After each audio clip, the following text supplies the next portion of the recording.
गण गणपताय नमः। नमस्कार दोस्तों, आज हम इस वीडियो में गणेश चतुर्थी के विशेष अवसर पर गणेश जी की कथा का श्रवण करेंगे। कथा को पूरा सुने, इसे आधा अधूरा ना छोड़े। कथा को पूरा सुनने से ही आपको इसके फलदायक परिणाम मिलेंगे। कथा सुनने से पहले अगर आप इस चैनल पर नए हैं तो आप हमारे चैनल को सब्सक्राइब कीजिए और कथा आपको पसंद आती है आप लाइक और कमेंट कीजिए। भाद्रपद माह के शुक्ल पक्ष की चतुर्थी तिथि पर भगवान गणेश का जन्म हुआ था, जो लगभग 10 दिनों तक लगातार चलता है। इस साल गणेश चतुर्थी 7 सितंबर 2024 को मनाई जाएगी। इस दिन घरों में गणपति बप्पा को स्थापित किया जाता है और विधि विधान से उनकी पूजा अर्चना की जाती है। हिंदू धर्म में गणेश भगवान को प्रथम पूज्य देवता माना है। किसी भी नए कार्य की शुरुआत करने से पहले उनकी विशेष पूजा की जाती है। माना जाता है कि जो जातक उनकी पूजा आराधना सच्चे मन और भाव से करता है, जिसे ज्ञान, समृद्धि और सौभाग्य की प्राप्ति होती है। वहीं हर साल की तरह इस साल भी गणेश चतुर्थी का दिन सभी के लिए बहुत लाभकारी है। इस तिथि पर ब्रह्मा योग और चित्रा नक्षत्र का निर्माण हो रहा है। ऐसे में विघ्नहर्ता की पूजा के साथ साथ उनके प्रिय भोग लगाने से हर इच्छा पूरी होती है, साथ ही सुख समृद्धि का आशीर्वाद मिलता है। एक समय की बात है कि विष्णु भगवान का विवाह लक्ष्मी जी के साथ निश्चित हो गया।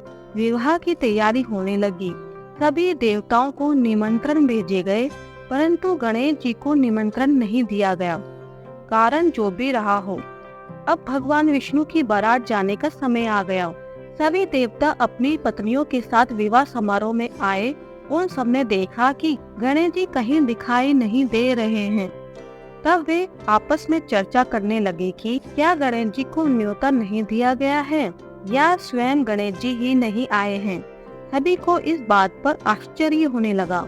तभी सबने विचार किया कि विष्णु भगवान से ही इसका कारण पूछा जाए। विष्णु भगवान से पूछने पर उन्होंने कहा कि हमने गणेश जी के पिता भोलेनाथ महादेव को न्योता भेजा है।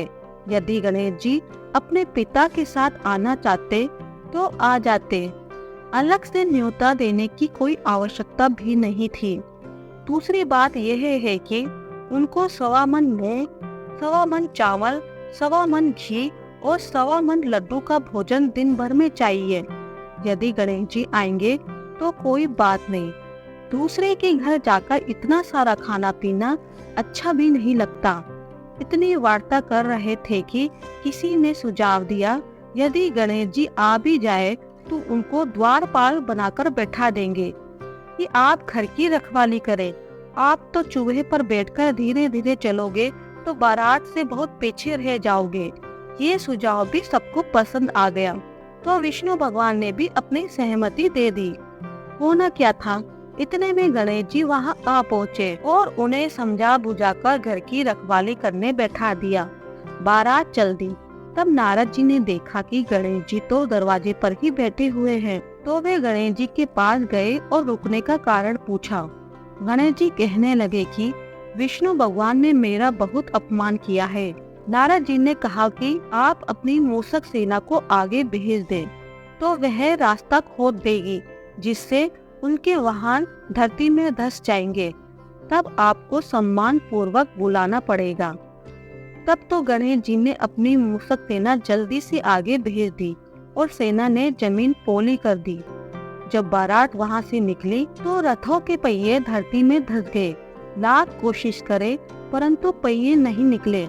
सभी ने अपने अपने उपाय किए, परंतु पहिए तो नहीं निकले, बल्कि जगह जगह से टूट गए। किसी की समझ में नहीं आ रहा था कि अब क्या किया जाए।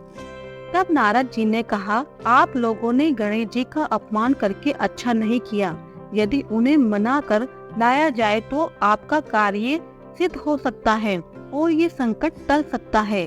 शंकर भगवान ने अपने दूत नंदी को भेजा और वे गणेश जी को लेकर आए। गणेश जी का आदर सम्मान के साथ पूजन किया। तब कहीं रथ के पहिए निकले। अब रथ के पहिए निकल तो गए, परंतु वे टूट फूट गए। तो उन्हें सुधारे कौन। पास के खेत में एक खाती काम कर रहा था, उसे बुलाया गया। खाती अपना कार्य करने से पहले श्री गणेशाय नमः कहकर गणेश जी की वंदना मन ही मन करने लगा। देखते ही देखते खाती ने सभी पहियों को ठीक कर दिया। तब खाती कहने लगा कि हे देवताओं, आपने सर्वप्रथम गणेश जी को नहीं मनाया होगा और ना ही उनकी पूजा की होगी, इसलिए तो आपके साथ ये संकट आया है। हम तो मूर्ख अज्ञानी हैं, फिर भी पहले गणेश जी को पूजते हैं, उनका ध्यान करते हैं। आप लोग तो देवता गण हैं, फिर भी आप गणेश जी को कैसे भूल गए। अब आप लोग भगवान श्री गणेश जी की जय बोलकर जाएं, तो आपके सब काम बन जाएंगे और कोई संकट भी नहीं आएगा। ऐसा कहते हुए बारात वहाँ से चल दी और विष्णु भगवान जी का लक्ष्मी जी के साथ विवाह संपन्न करा के सभी सकुशल घर लौट आए। हे गणेश जी महाराज, आपने विष्णु को जैसो काज सारियो, ऐसो कारज सबको सिद्ध कर जो। बोलो गजानन भगवान की जय।